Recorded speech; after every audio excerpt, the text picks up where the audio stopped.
So we're going to read White Black the Penguin Sees the World.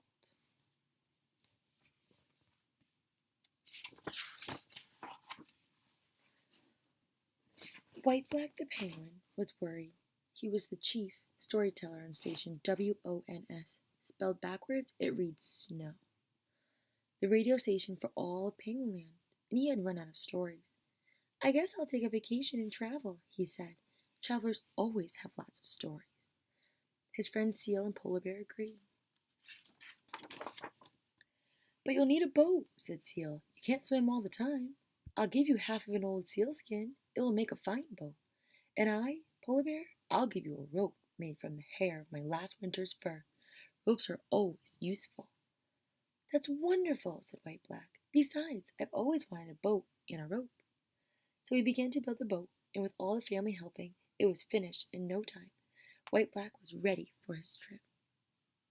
Everybody waved farewell to him. Come back with plenty of stories, barked Seal, and bring us nice presents, said Polar Bear. I promise, shouted White Black. Goodbye. The boat moved away from the shore, and soon he was alone on the wide, blue ocean. Hours went by, and not much happened. Sometimes White Black swam, pulling the boat behind him. Sometimes he sat in the boat, using his slippers as paddles. I thought traveling was more exciting, he said. Feeling bored, he fell asleep. Crack! He woke to a heavy shock. His boat had hit an iceberg. It was sinking fast. I hate to lose my boat, he said, but at least this is a story for my radio show. Besides, I've always wanted to be in an accident. He untied the rope just as the boat went under. He then tied it around his middle and swam on. After a while, White Black swam, saw smoke on the horizon. There was a cruiser steaming straight towards him. I'll go on the boat and look at the ship, he said. Has anyone been on a boat like this before?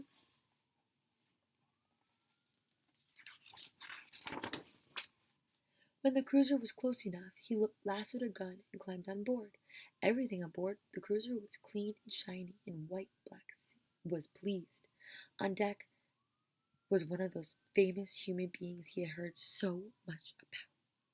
I've always wanted to see a human, but I thought he'd look more unusual, White Black said. Why, he looks just like me. White shirt, dark coat, he walks on two legs. Only he's got lovely bright buttons on his jacket. I'll go ask him to let me have a few for Sunday soup. What do you think's gonna happen to him? What do you think's happening in this picture? Just then the officer and some sailors discovered the little penguin and started chasing him. He ran away as fast as he could and hid in the muzzle of a big gun. I hope I'm safe here, he thought. It's a nice cool place for a long nap. The next morning the sailors started practicing with the gun where White Black was sleeping. Boom! He went through the air like a thunderbolt, and miles away he dived into the ocean. This is a real story for my radio show, he said when he came up. Besides, I've always wanted to fly. He saw land in the distance and swam ashore. This must be a foreign country. Foreign's a new word. Foreign means a different country than ours that's far, far away. He climbed up the beach. I suppose it's full of stories for my radio show. Besides, I've always wanted to visit a foreign country. This place was quite different from Penguinland. There was no snow or ice, but there were bright flowers and fresh green plants everywhere. The air was warm, a little too warm for White Black's taste. But look at the two big white balls lying there. They couldn't be snowballs. Or could they?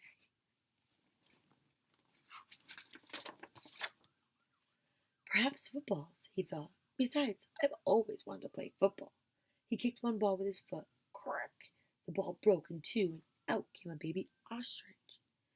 Thanks for letting me out of the egg, he squeaked. Won't you please get my brother out, too? So White Black hit the second egg, and another baby ostrich appeared. I've always wanted to see baby ostriches come out of their eggs, White Black said.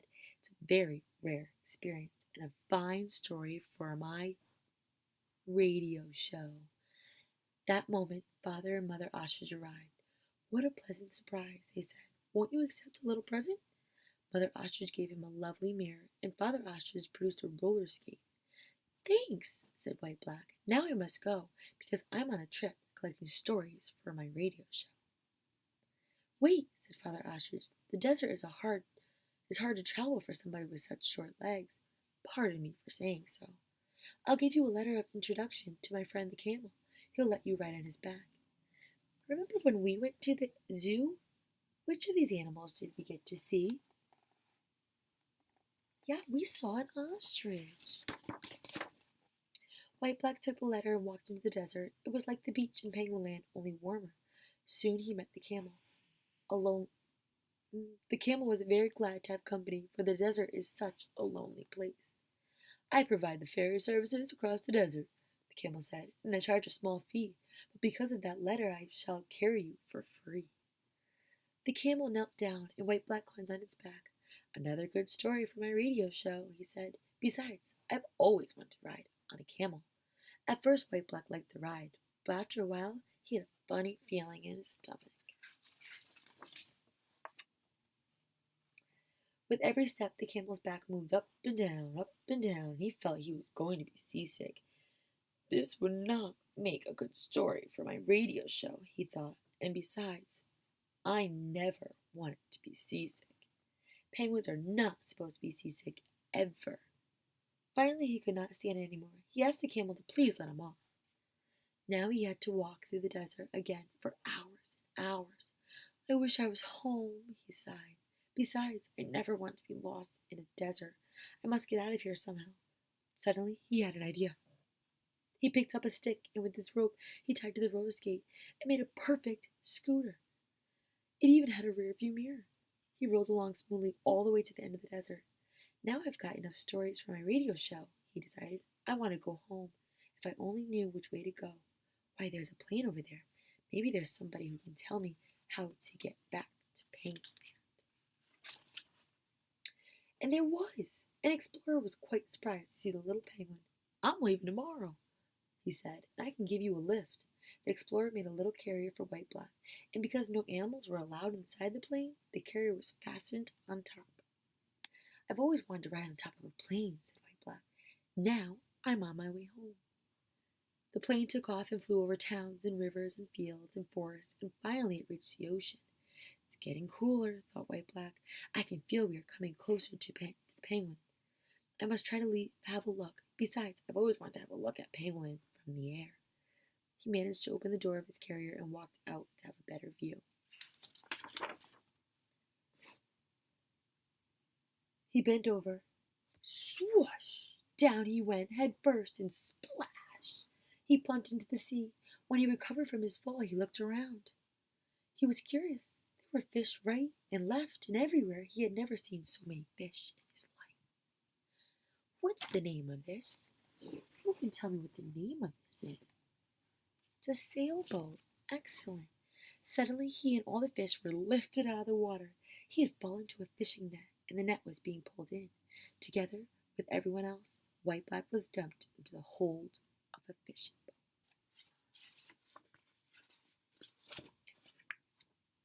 Hurrah! There was a big crowd on the beach to welcome the famous traveler. That same day, they had an enormous party with mountains of fish for everybody. White Black had a special radio show on station WONS, and he had to tell all of his stories over and over again. And out of the snow, his friends built a big monument and wrote on it, White Black, the hero of Penguin Land. And since in Penguin Land the snow never melts, the monument is still there. You can go and see it for yourself.